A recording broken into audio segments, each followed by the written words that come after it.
All right, so the first question I wanted to answer from one of my students was the history of race and policing. How involved is racism and the legacy of modern police forces? And that's a fantastic question, and one that has definitely come up very much in the news recently because of the death of George Floyd and Black Lives Matter, highlighting the systemic racism that minority communities face in the United States and the issue of police brutality against minorities that unfortunately has a very long history in the United States. So, modern policing in the United States takes two different paths. In the northern states, or what started out as the Northern English colonies, they hew a little bit more closely towards an English model of law enforcement.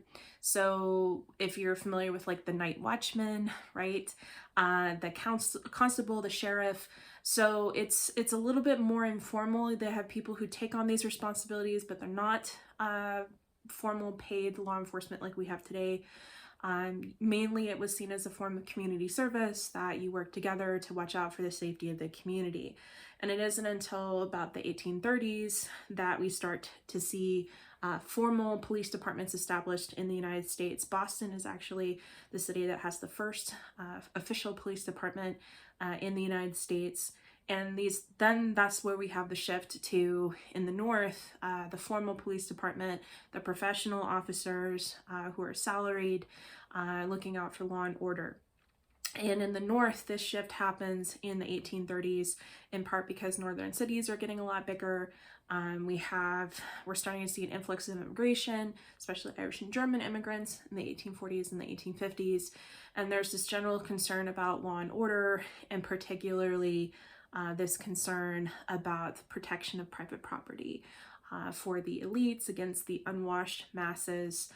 We see a lot of police force intervention in labor union conflicts throughout the 1800s in places like Haymarket in Chicago, for example. Police are oftentimes called in to use violence against workers who are striking. In the South, the southern colonies, the ones that relied heavily on the plantation system of slavery, their law enforcement evolves from a different place. Here it's still kind of voluntary like we see in the North, but they're volunteering to police slaves. So in this case, these slave patrols are still volunteer members of the community, but they are commissioned to track down enslaved people who have run away, trying to seek freedom, to punish enslaved people who have acted in a way deemed inappropriate by their owners and their subjugators, and basically to reinforce this system of white supremacy with violence.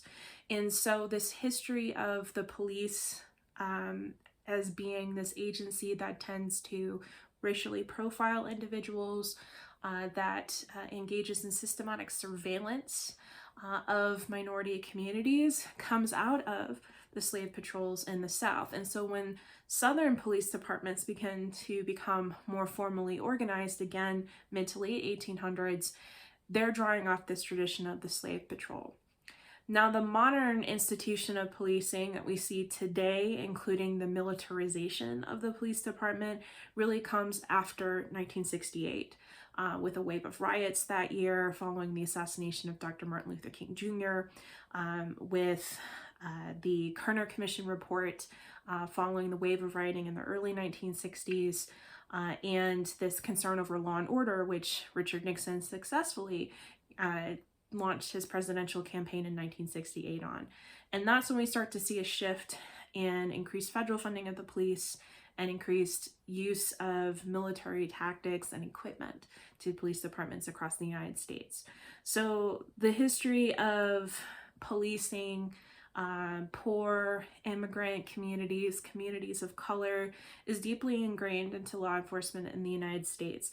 And if you want to read more about that topic, you can look up the excellent book, The History of Policing in the United States by Dr. Gary Potter, who actually has made his entire book available online on a website for you to read. It's a really interesting kind of perspective to talk about how law enforcement, as we know it in the United States, evolved mostly out of a desire to protect private property, but also to police the behavior of people who are poor or colored or immigrants.